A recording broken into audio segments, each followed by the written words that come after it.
China, जिसे सुनते ही हमारे दिमाग में सस्ता और डुप्लीकेट सामान हमारे नज़र में घूमने लगता है। लेकिन यह बात सच भी है कि चाइना सबसे ज़्यादा सस्ता और डुप्लीकेट सामान बनाता है। लेकिन क्या आप जानते हैं चाइना अपने देश में ऐसे ऐसे भी चीज़ बनाया है जिसके बारे में आपको सोचने पर भी मजबूर कर देगा। चाइना ने अपनी बढ़ती आबादी देखकर एक ऐसा घर बनाया है जिसके ऊपर सड़क है। जी हाँ, 5 मंजिल घर के ऊपर सड़क है। और हाँ, हैरानी की बात तो यह है कि 2 लेन रोड पर उतना ही तेज गाड़ियाँ चलती है जितने की आम रोड पर गाड़ियाँ चलती है। तो आप भी यह सोच रहे होंगे कि इतना शोरगुल में आखिर इस घर में कौन रहता होगा। तो दोस्तों, चाइनीज लोगों को पास भी यह होता है, समझ रहे हो ना।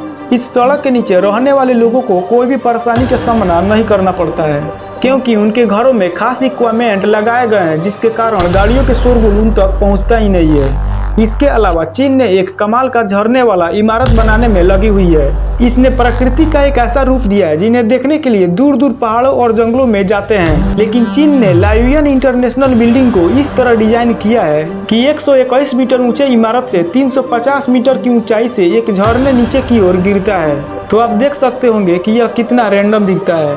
तो फ्रेंड्स, हम आपसे पूछ रहे हैं, सूप जो हम पीते हैं वो आखिर कितना तीखा हो सकता है? सोचा क्या इतनी भी तीखा हो सकता है क्या कि आपके पेट में छेद हो जाए? जी हाँ, चीन के एक आदमी ने इतना तीखा सूप पिया कि उसके पेट में छेद हो गया। ओ तेरी की, कितना जलन हुआ होगा उसके पेट में।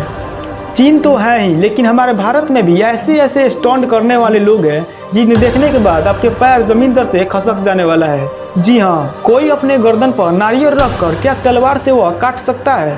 अभी रुकिए, इतना ही नहीं, ये तो सिर्फ अभी टेलर था। ये देखिए कैसे ये किले के बेड पर सोकर उसके ऊपर 3 बड़े बड़े बर्फ के चट्टान रखकर और हथौड़े से उसे मारा जा रहा है। ये बहुत खतरनाक लोग हैं भाई। इनके लिए एक लाइक जरूर कर दीजिएगा और कमेंट में जरूर लिखिएगा कि वीडियो आपको कैसा लगा। और हाँ, अभी तक हमारे वीडियो को चुरा कर देख रहे थे तो ऐसा मत करो यार, प्लीज हमारे चैनल को सब्सक्राइब कर दो और साथ ही बेल आइकन को दबा दो ताकि हमारे हर एक रैंडम वीडियो आपके पास पहुंचता रहे। और शेयर करना तो आप जानते ही हैं। तो चलिए अगली वीडियो में एक शॉर्ट में मिलते हैं, तब तक के लिए जय हिंद।